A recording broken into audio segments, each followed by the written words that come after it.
Welcome back Vimal glimpse channel. நம்ம சேனலில் இன்றைக்கி என்ன ரெசிபி பார்க்க போகிறோன்னா, புதினா சாதம் எப்படி பண்ணலாங்கிறது தான் பார்க்க போகிறோம். அதுக்கு ஃபஸ்ட்டு புதினாவை நல்லா வாஷ் பண்ணி எடுத்துக்கணும். ஸோ எந்த அளவுக்கு குவான்டிட்டி வேணுமோ உங்களுக்கு அந்தளவுக்கு எடுத்துக்கோங்க.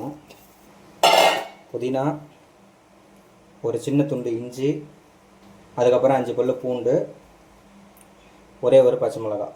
இப்போ இது எல்லாத்தையும் போட்டு லைட்டாக தண்ணி ஊற்றி நல்லா ஃபைன் பேஸ்ட்டாக அரைச்சிக்கணும்.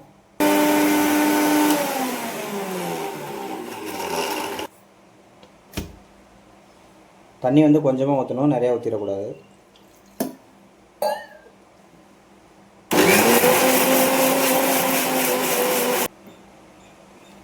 இந்தளவுக்கு அரைச்சி எடுத்துக்கிட்டால் போதும், ரொம்ப தண்ணியாக இருக்கக்கூடாது.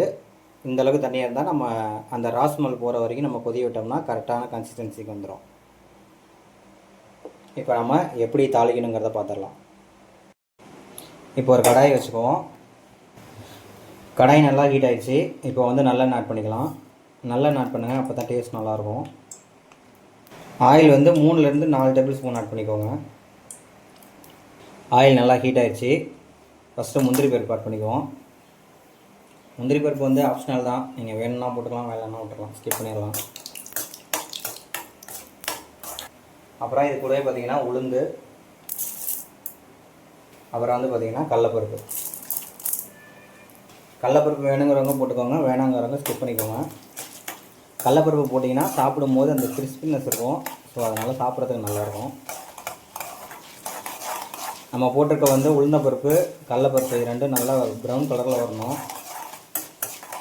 இப்போ பார்த்திங்கன்னா போட்டிருந்த கடலப்பருப்பு வந்து நல்லா கோல்டன் ப்ரௌன் ஆகிடுச்சு. இந்த ஸ்டேஜில் வந்து நம்ம 2 வரமிளகாய் போட்டுக்கலாம்.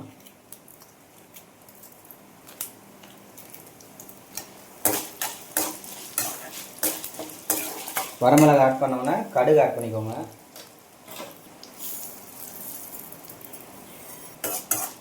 கடுகு நல்லா பொரியணும்.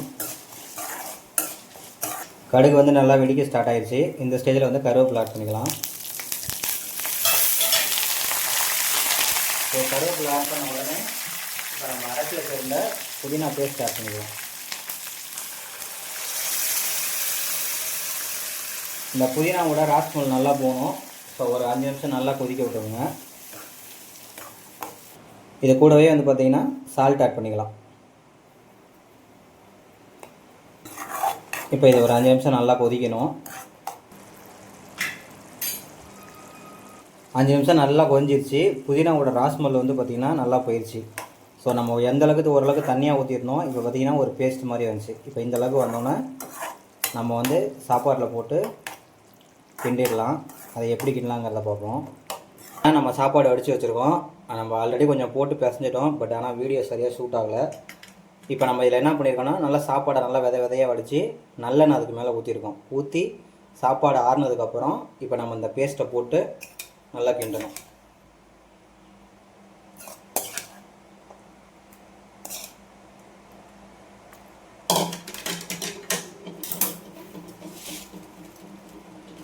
அந்த புதினாவோட ராஸ்மல் நல்லா போகணும். ஸோ அப்போ தான் சாப்பிட்றதுக்கு நல்லாயிருக்கும். அதே மாதிரி சாப்பாடும் வந்து பார்த்திங்கன்னா நல்லா கரெக்டான பக்குவத்தில் வெந்துருக்கணும். அப்போ தான் இந்த சாப்பாடு சாப்பிட்றதுக்கு நல்லாயிருக்கும். நீங்கள் குழச்சிட்டிங்கன்னா அது வந்து நல்லா சாப்பிட்றதுக்கு.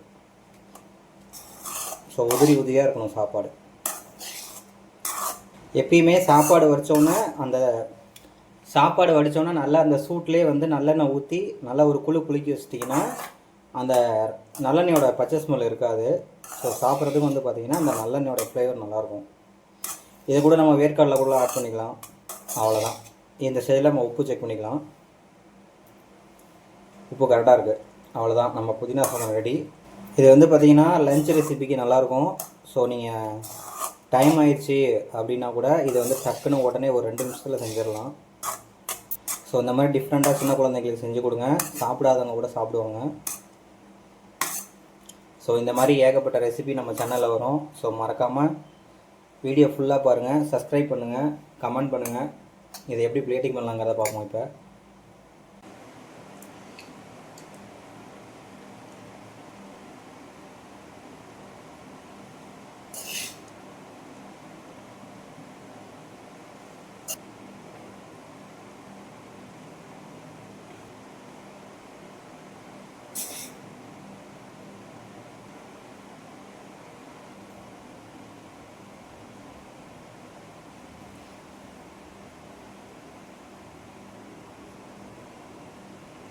ஸோ இப்படி அழகாக நம்ம டெக்கரேட் பண்ணிக்கலாம்.